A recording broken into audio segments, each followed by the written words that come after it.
はい、皆さんおはこんばんにちは、さとけんです。今回は原神の行幸の髪型を再現していこうと思います。髪型ですが、まずめっちゃ長いです。膝下ぐらいまで長さがあって、これ毛先暗いのはおそらく影じゃなくてグラデーションで暗く色がついている感じになってますね。で、メインがこのハーフアップになっている部分のリボン型になっているところですね。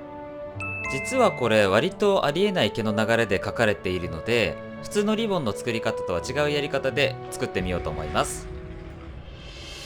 ベースはこちらのホワイトジュエルのウィッグを使っていきます。12月に新しく発売された限定色のウィッグですね。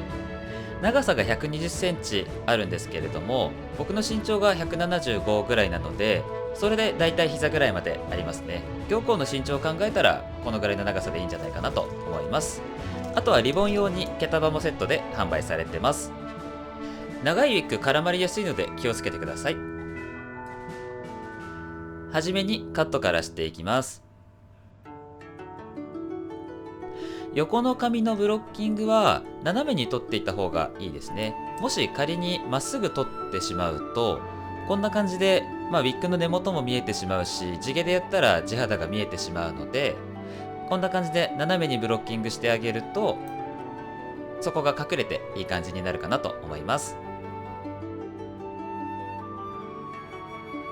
前髪の幅はちょうど目尻から目尻ぐらいまででいいんじゃないかなと思います。真ん中に髪の毛を寄せてそのまままっすぐカットしていきます。長さの目安はぴったり鼻ぐらいでいいと思います。前髪は段も必要ないのでチョップカットで毛先の質感をなじませておきます。横の髪の長さはだいたい頭2つ分ぐらいになっていればいいかなと思いますので、この辺りで長さを決めて左右同じ長さにカットしていきます。この部分は顔周りに段が入っていますので、前側からスライドカットをして毛先はチョップカットでなじませておきます。切り終わった時に毛先が細くシュッとなっていれば OK です。カットはこれで終わりです。続いてカラーをしていきます。リボンの部分は染まらなくて大丈夫なので、間違って染まらないようにこちらはまとめておきます。グラデーションの境目がパツンとした線にならないようにちょっとだけジグザグにゴムを留めてます。このゴムまで色をつける感じですね。横の毛も同じように毛先をゴムでまとめておきます。で、黒っぽく見えてたのでブラックを使ってやってみたんですが、結論から言うと濃く染まりすぎてウィッグをもう1個買うことになっちゃったんですよね。絶対行幸様にモラ無駄遣いすんなって怒られるやつですね。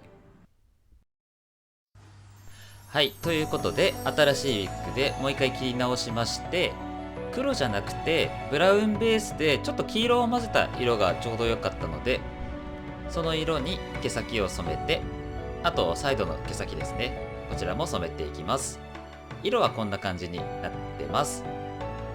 セットになっている毛束はハーフアップの部分の毛量を足すのに使います。ど真ん中よりはちょっと左側に縫い付けてみます。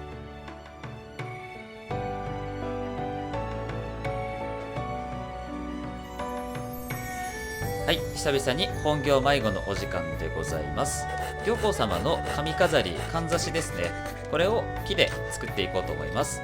糸のこで切り出して、これなんだっけ、ウレタンニスかな、黒めなウレタンニスを乾いたら何度か重ね塗りをして艶のある黒いかんざしにしていきます。岡田屋で買った謎の模様の飾りを切り出してイチョウの形に切っていきます。そのイチョウをかんざしにくっつけてこんな感じになってますね。模様の部分はゴールドのペンで描いてます。あともう一個飾りがありまして、これ100均で買ったプラスチックの S 管をヤスリで削ってエッジを出すというか角を作っていきます。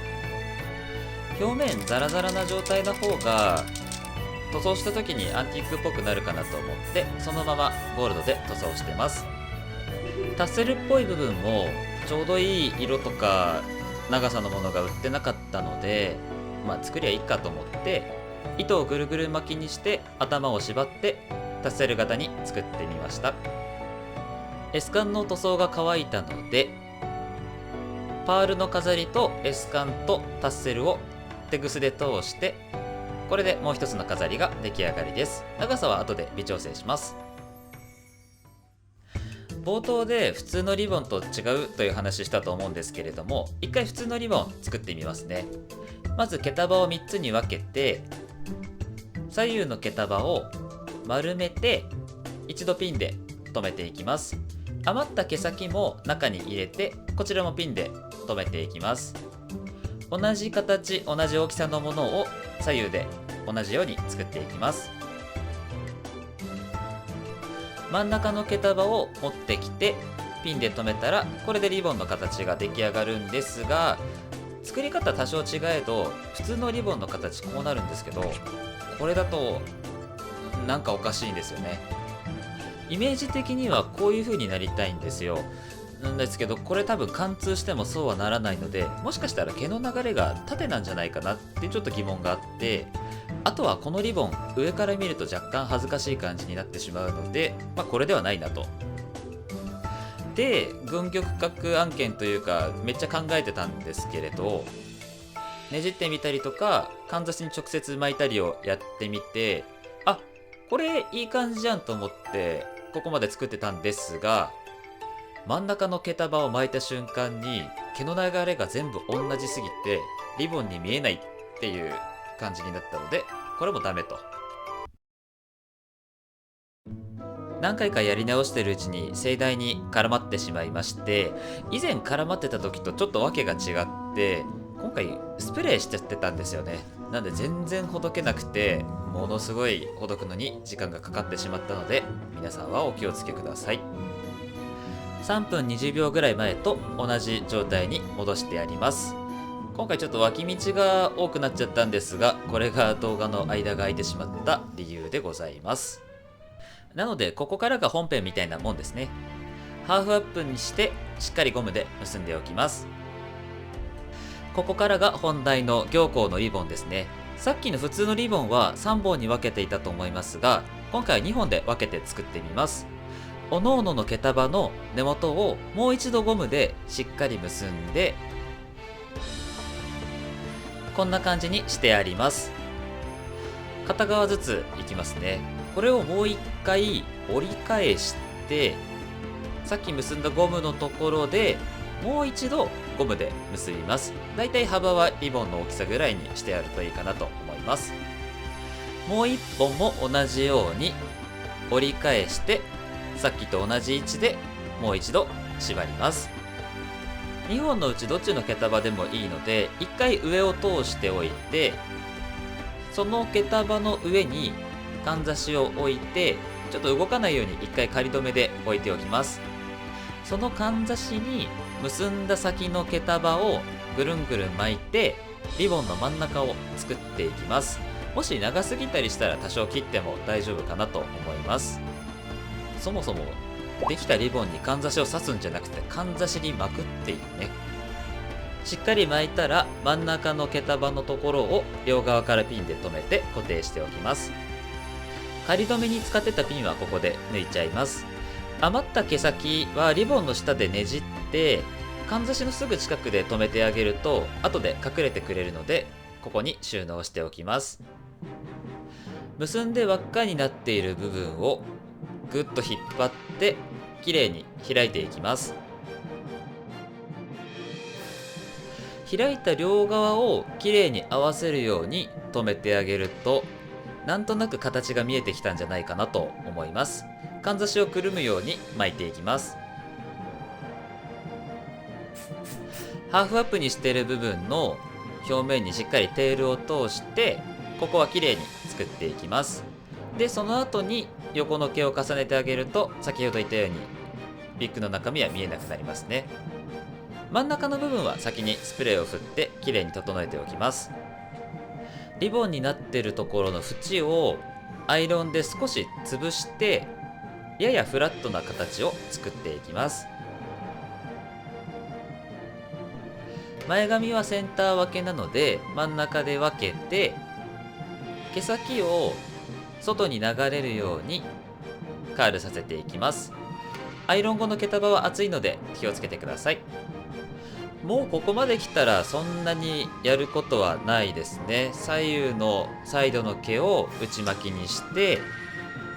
毛先がまとまるように、こちらもほんのり内巻きを作ってあげるといいんじゃないかなと思います。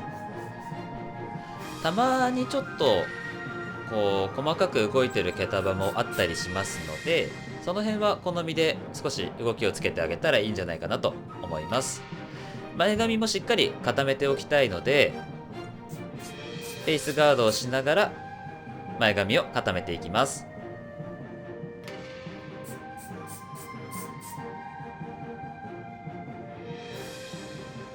後ろの髪もこれスプレーしたら絡まっちゃいそうなイメージあると思うんですけど、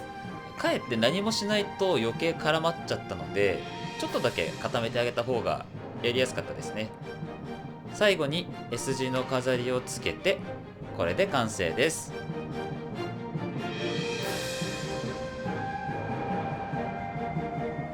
はい、ということでこれで行幸の髪型が完成です。リボンのやり方、他のやり方でもいい感じにできるやり方がもしあったら、ぜひコメント等で教えてください。今年はちょっと原神のオーダーも多いので、原神の数は少し増えてくると思いますので、楽しみにしていてください。ご視聴ありがとうございました。よかったらチャンネル登録してまた見に来てください。それでは。